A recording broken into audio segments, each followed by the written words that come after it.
This is Mike from TabariOutpost.com. In this session of Photoshop Tips for Comic Book Art, I'm going to show you how to scan your inked pages in and prepare them for editing and adding graphic effects.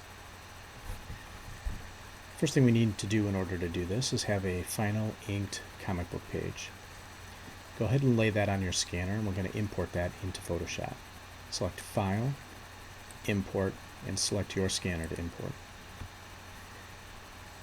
The only thing you have to worry about here is making sure that you scan the image in at least 300 dpi. Hit OK, and hit the scan button to scan. Now, I've gone ahead and done that already so that we can save time. So I'm going to hit cancel here, but once you do hit the scan button, it'll bring up your comic book page.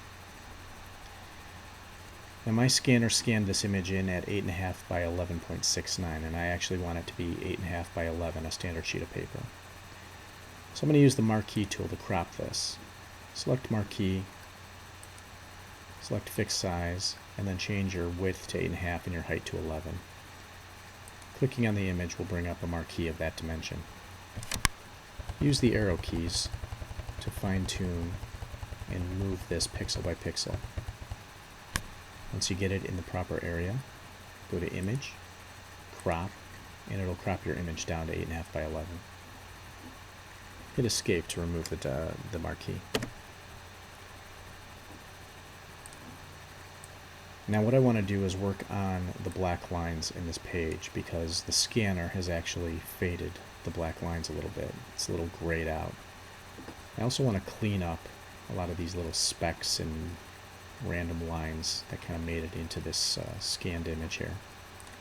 And I also want to remove the border from our previous video. We had a border sheet which we used to lay out our comic book pages. So I want to clean those up too. You can see it all around the edge here. Now my one layer is background on a locked layer. I'm going to double click that and just rename it Black Lines. It's now an unlocked layer, and I need to isolate these black lines from the white background so I can work on them. Select the magic wand tool, click in the white area, make sure contiguous is unchecked, and hit delete to remove the white. Select the marquee tool and right click on the image to bring up this menu and select the inverse. Now all my black lines are highlighted. Select the pencil tool, the black ink, and a large diameter pencil, and just swipe over the whole image. This will darken all your lines and make them nice dark black solid lines. Select marquee and hit escape to remove the marquee. Now I want to create a white background layer so that this has a background instead of this transparent checkerboard layer. Click the layer, drag it down so it's underneath the black lines, double click and just rename it white.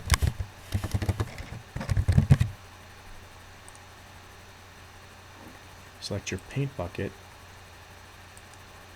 white paint, and click on the background to fill it in with white. Now go back to your black lines layer because that's the layer we're going to be working on. And when I zoom in here, I can see that I've made my lines a lot crisper and solid and dark. But I also notice all these little specks and these little lines here. I want to clean those up. So again, on the black lines layer, I can use my marquee tool again, go back to normal, and I can select areas that I want to delete.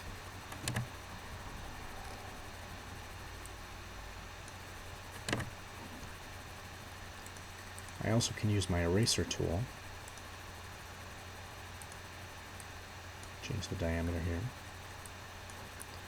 and I can delete a lot of the little stray specks and dots that are in the background.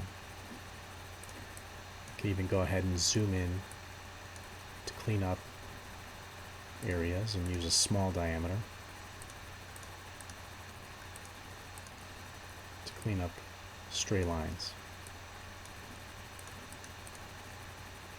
Another thing I like to do is I actually like to enter my text by typing it into Photoshop. So I actually go ahead and delete my text. You don't have to. You can You can leave it in if you want, but I actually think it looks better when I type it in. So I'm going to go ahead and delete all my text here.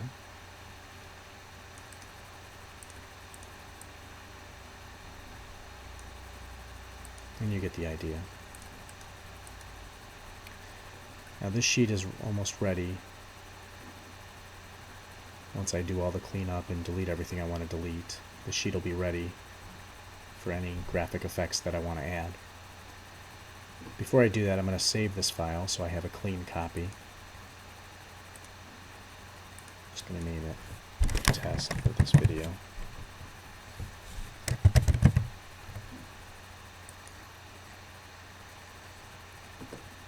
Now this whole sheet is ready for all my effects, as I said. I'm going to go ahead and do this to all my comic book pages, and then I'm going to come back. You want to make sure you save this file as a Photoshop document because it's the easiest to edit and easiest to save later. A final page with graphic effects and all cleaned up looks like this. I've got gradients, all different types of gradients. I've typed my text in. I've cleaned up all the specs. I've actually made my panel borders a little more solid and clean. And that's what a final sheet looks like. I'll talk more in other videos about adding these different effects and different kinds of things you can do. But we just wanted to get our page prepped to do this kind of stuff. Thank you for watching this comic book Photoshop tutorial.